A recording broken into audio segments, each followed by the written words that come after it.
Number 196. In Mehan's garden, there are 3 roses for every 2 daisies. If there is a total of 45 roses and daisies, how many roses are there? So the choices are 15, 18, 27, 24, and 21. So this problem is about ratio and proportion. So there are lots of ways to answer this. So I will show you 2 solutions. Okay? So what are the given? So we have 3 roses for every 2 daisies. So the ratio of roses to daisies is 3:2. Okay, so we have 3:2, and then the given total is there is a total of 45 roses and daisies. So given the total flowers, roses and daisies are 45. Okay, so since this is a ratio and proportion, so we have 3:2, that means there is a number that is multiplied to both 3 and 2. And that given the total is 45. So therefore, we can multiply these two numbers to same number. So let's say that same number is x. And then we will add the total is 45. So the working equation is now 3x plus 2x equals 45. Okay? So, and then just solve for x. So we have 3x plus 2x, that is equal to 5x, and then that's equal to 45. And then solve for x, divide both sides by 5. So therefore, the value of x is equal to 45 divided by 5, that is equal to 9.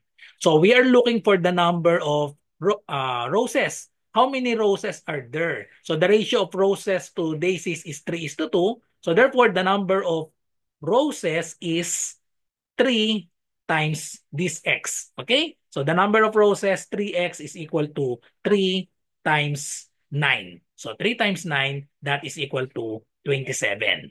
So the number of roses is 27. The correct answer is letter C. Okay, so another solution. So we will use a ratio and proportion. Okay, so another solution. So we get the ratio of roses to daisies, and then let's get the total. Okay, so given the ratio is 3 roses for every 2 daisies. So we have 3:2, and then let's get the total. 3 plus 2, that is equal to 5.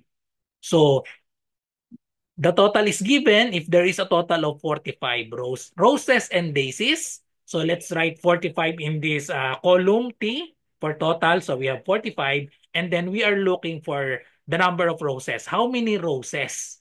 So we want to find the number of roses. So let's put any variable in this column for roses. So let's say n. And then let's use ratio and proportion to this column, roses, and then the total. Okay? So let's set up the ratio and proportion. So this is direct variation. So therefore, we have 3 is to 3 is to total. So we have 3 is to 5. That is equal to n is to 45. Okay? So apply the rule. So multiply the product of the means, we have 5 times n. 5n is equal to the product of the extremes. So 3 times 45. Then, so let's solve for n, divide both sides by 5. Okay, so let us divide first. 45 divided by 5, that is equal to 9, and then multiply 3 times 9, that is equal to 27. So the number of roses is 27. So we got same answer, letter C. Follow for more. Sa mga nagre-review para sa civil service exam, pwede po kayong mag-join sa aking review. Meron po tayong review para sa Math and Logic via Zoom for only 50 pesos. So ano yung mga kasama dyan sa 50 pesos? Meron tayong 10 sessions, February 10 to 19, 2025, 7 p.m. onwards.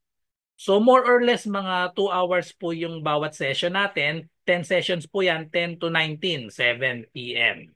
Okay, so meron tayong GC at exclusive FB group. Meron tayong Google Forms practice test.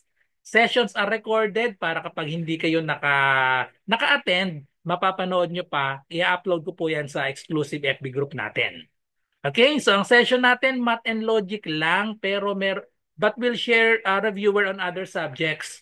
So yung mga reviewer natin sa ibang subjects, i-upload ko po yan sa ating FB group. Yan po yung mga nasa Google Forms na practice test. So ito po yung mga example.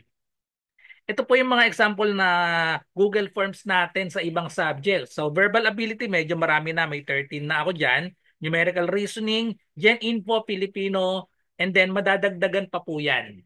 Okay, so bago mag-February 10 ay marami pa pong madadagdag dito ng mga Google Forms. At meron din akong mga reviewer yung kumpleto. So meron akong at least 2 sets mag-a-upload ako dito ng Google Form na kumpleto, 100 plus items 'yon, yung kumpleto.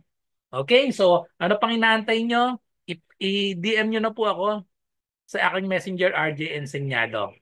Okay, so para malinaw po ha, ang 50 pesos po ay para sa 10 sessions na. So i-divide nyo sa 10, lumalabas 5 pesos lang per session. Okay, so PM nyo lang po ako para maka-join kayo.